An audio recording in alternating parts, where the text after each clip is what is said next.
کبھی 10 منٹ عادت ہو جائے نا دعا مانگنے کی علیحدہ سے رات کو، حضور نے فرمایا جو فرض نماز کے بعد دعا مانگے اللہ اس کی قبول کر لیتا ہے۔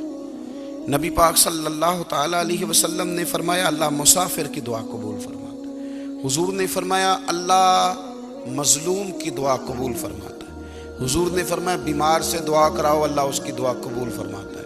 میرے نبی پاک نے فرمایا ماں باپ جب بھی اولاد کے لیے ہاتھ اٹھائیں، ویسے تے بلے شاہ تو آسمانی اڑ دیا ہی پھڑ دیں، جڑا گھر بیٹھا انہوں بڑھیا ہی نہیں۔ حضور فرمانے لگے ماں باپ جب بھی اولاد کے لیے دعا فرمائیں اللہ ان کی دعا کو قبول کرتا ہے۔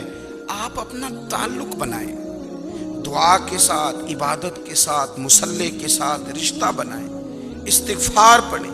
صلاح الدین ایوبی صلیبی جنگوں میں تھے، رات کو مسجد اقصیٰ میں نماز پڑھی تو پریشان تھے۔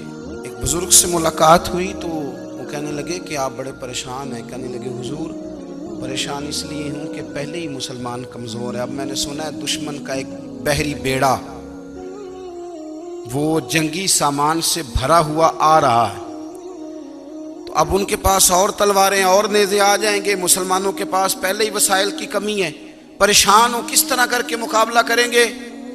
یہ بات کہتے ہی صلاح الدین ایوبی نے بزرگوں سے کہا حضور آپ بھی دعا کرنا، دعا کی بڑی طاقت ہے۔ میرے نبی پاک نے فرمایا دعا مومن کا ہتھیار ہے، دعا مومن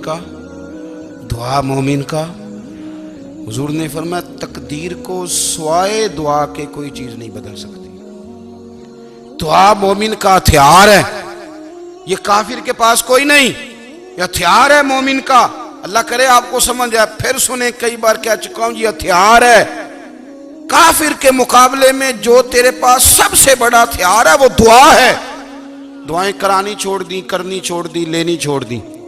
حضرت سیدنا انس بن مالک رضی اللہ تعالیٰ عنہ فرمایا کرتے تھے میں نے وہ رنگ دیکھا ہے جب حضور دعا مانگتے تھے اور حضور کی مقدس آنکھوں میں آنسو بھی ساتھ ہی بہا کرتے تھے، میں نے وہ انداز دیکھا ہے۔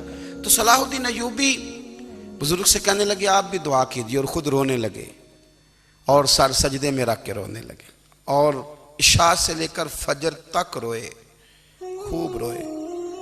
صبح وہ بزرگ آئے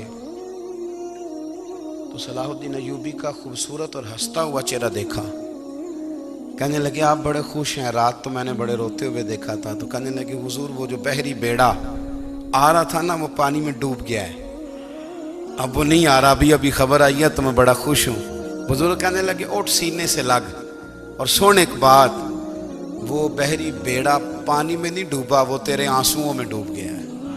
وہ جو تو رات رویا ہے نا رب کریم کی بارگاہ میں تو وہ ڈوب گیا ہے۔ بھائی اپنا مصلی کا، عبادت کا، وظائف کا، اللہ کا سلسلہ اس کو مضبوط کریں، اپنی دعاؤں کے تعلق کو مضبوط کریں۔ دعائیں بڑے انقلاب برپا کر دیتی ہیں۔ ہم تھوڑے نا جب سے خشک ہوئے ہیں نا، خشک، اور میری تو جماعت ہی صوفیاء کی جماعت تھی، ہم تو داتا علی اجمیری کی جماعت سے، ہم تو خواجہ اجمیری کی جماعت سے، ہم تو شیخ احمد فاروق سرہندی کی جماعت سے، ہم تو صوفیاء کی جماعت۔ ہماری جماعت نے بھی وہ تعلق جو ہمارے بزرگوں نے بنایا تھا۔ بزرگ اللہ کے قریب کیسے جاتا ہے؟ تو ہمارے یہاں نا بہت سارے لوگ کہتے ہیں جی نظر ہو گئی تو کام ہو گیا۔ بھائی جو بخاری مسلم میں طریقہ ہے نا اللہ کا قرب پانے کا وہ تو نفل ہے۔ نبی کریم علیہ السلام نے فرمایا بندہ نفلوں کے ذریعے رب کے قریب جاتا ہے، اور اتنا قریب جاتا ہے کہ پھر اللہ اس کی زبان بن جاتا ہے، اللہ اس کی آنکھیں بن جاتا ہے، کان بن جاتا ہے، ہاتھ اور پیر بن جاتا ہے۔ تو یہ تو عبادت ہے، یہ تو اللہ کی بارگاہ کی حاضری ہے جو آپ کو اللہ کے قریب کرے گی۔ تو نماز کو اہمیت دے کے ادا کریں، نمازیں موبائل بند کر کے ادا کریں۔ لیکن نا کچھ لوگ کہتے ہیں مجھے ٹائم نہیں ملتا نماز کا، تو میں کہتا ہوں یہ آپ نے بڑی جرت کی بات کی ہے۔ مجھے کو میرا پیر بھائی کہہ دینا میرے پاس ٹائم نہیں آپ کو ملنے کا، تو میں کہتا ہوں آج کے بعد آنا ہی نہ۔ تو کیا سمجھتا ہے تو بہت بڑا آدمی ہے، تیرے پاس ٹائم نہیں ہے اور ہمیں ملنے کا ٹائم، موج کر۔ تو آپ نے اللہ رسول کو کہہ دیا ٹائم نہیں۔ اور عجیب فلسفہ ہے نا، کہا جائے نماز پڑھنے آؤ تو کہتے ہیں کپڑے ٹھیک نہیں، اور کہا جائے کہ آؤ ذرا دعوت پہ چلے تو کہتے ہیں 1 منٹ ٹھہر میں کپڑے بدل کے آیا۔ نماز کے لیے کہا تو کہتے ٹھیک نہیں، دعوت کے لیے کہا تو کہتا میں ذرا تیاری کر لوں، یوں جانا مناسب نہیں۔ یہ معاملہ ٹھیک نہیں۔ رب تو فرماتا ہے کہ جب تو مسجد میں آ تو زینت اختیار کر کے آ، خوب ذوق سے دعا مانگیں، خوب شوق سے نماز پڑھیں، خوب استغفار کا مزاج بنائیں۔ آپ لوگوں کے بیچ رہ کے سکھ حاصل کرنا چاہتے ہیں، لیکن آپ کو پتہ ہے کئی مہینے غار حرا میں رہنا بھی مدینے والے محبوب کا طریقہ ہے۔ ہر سال اعتکاف بیٹھنا الگ سے، یہ بھی حضور کا طریقہ ہے۔ مسجد نبوی کے اندر دروازہ کھلتا تھا نبی کریم کا، پر گھر کے اندر نفل پڑھے نبی پاک، اور حضور فرماتے ہیں کچھ نفل نماز گھر میں بھی پڑھا کرو، گھر کو قبرستان نہ بناؤ۔ ہمارا گھر اللہ کے ذکر سے آباد ہوگا،